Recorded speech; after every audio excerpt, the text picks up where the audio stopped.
আপনাদের মাধ্যমে দেশবাসীকে আমরা এই সুসংবাদটি দিতে চাই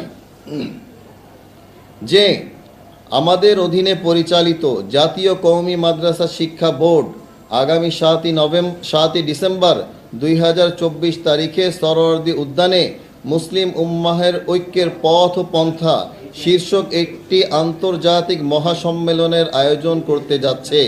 এই মহাসম্মেলনে সৌদি আরবের মক্কা মদিনা, ভারত, পাকিস্তান, আফগানিস্তান, দক্ষিণ আফ্রিকা, মরক্কো, তিউনিসিয়া, তুরস্ক, মিশর, শ্রীলঙ্কা, ইন্দোনেশিয়া, আমেরিকা ও ইংল্যান্ডের থেকে সম্মানিত ও বিশ্বখ্যাত ওলামায়ে কেরামগণ তাবলীগের চলমান সংকট নিরসনের রূপরেখা এবং উম্মাহের ঐক্যের প্রয়োজনীয়তা জাতির সামনে তুলে ধরবেন ইনশাআল্লাহ। আমরা দৃঢ় ভাষায় বলতে চাই, যারা তবলীগের সংঘাতকে জিইয়ে রাখতে চাচ্ছে তারা শুধু তবলীগের দুশমন নয়, দেশ ও জনতার শত্রু, ইসলামের শত্রু। আপামর জনগণ খুব দ্রুত তাদের মুখোশ উন্মোচন করবে। প্রিয় সাংবাদিক ভাইরা, আজকের এই সংবাদ সম্মেলন থেকে আমরা কয়েকটি দাবি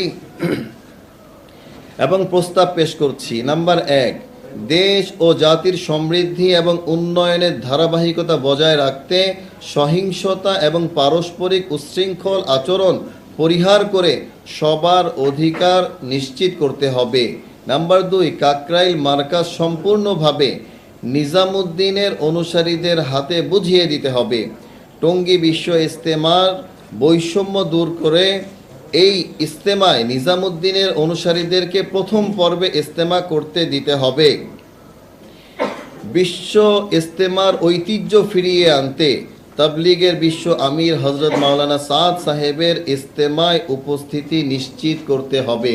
আমরা আপনাদেরকে আগেও নিশ্চিত করেছিলাম, উনি যদি বাংলাদেশে আসেন ইনশাআল্লাহ বাংলাদেশ এই ইজতেমায় 30,000 থেকে 50,000 বিদেশি মেহমান উপস্থিত হবেন ইনশাআল্লাহ।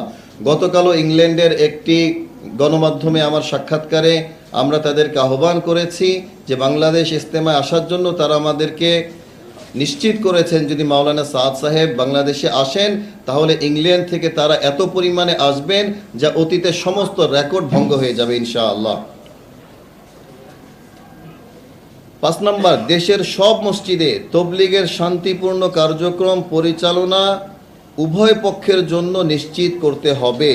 নাম্বার 6, উভয় পক্ষের জন্য স্থায়ীভাবে মার্কাজ পরিচালনার বন্দোবস্ত করতে হবে। কারণ আপনারা জানেন, আমরা যখন 2 সপ্তাহ পরে পুরা মার্কাজকে আমরা কাকরাইল থেকে টঙ্গী বা টঙ্গী থেকে কাকরাইলে শিফট করি, তো সেখানে হাজার হাজার মেহমানের মূল্যবান সামান থাকে, তাদের পাসপোর্ট থাকে।